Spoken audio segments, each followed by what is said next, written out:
मासूम नहीं है, तुम जान हो मेरी तुझे मालूम नहीं है। नमस्कार, स्वागत बा आप सभी दर्शक लोगन के। त खबर बा भोजपुरी पावर स्टार पवन सिंह जी के नया वीडियो गाना के बारे में, जो ना के टीजर नंबर 2 आ चुकल बा। जी हाँ, जो ना गाना के नाम बा तुमसा कोई प्यारा कोई मासूम नहीं है, तुम जान हो मेरी तुम्हें मालूम नहीं है।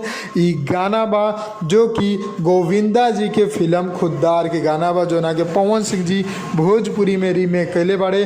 और टिप्स भोजपुरी यूट्यूब चैनल द्वारा ई गाना बहुत जल्द आप लोगन के सुने की मिली। फिलहाल एक 2 गो टीजर आ चुकल बा।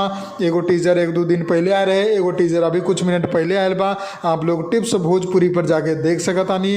टीजर कर ली, ट्रेलर कर ली, जो भी बा टिप्स भोजपुरी पर बा। लिंक नीचे डिस्क्रिप्शन में बा। आप लोगन के बस इतना करे के बा, लिंक पर ओके करे के बा और जाके वो वीडियो टीजर के देख लेवे के बा।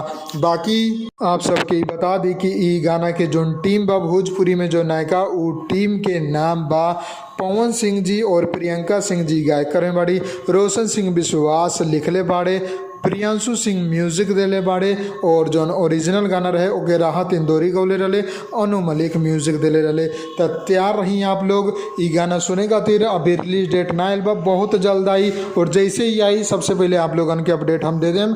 फिलहाल जाके वो वीडियो के देखी, लिंक डिस्क्रिप्शन में बा और चैनल के सब्सक्राइब भी जरूर कर ले। जय भोजपुरी, प्रणाम।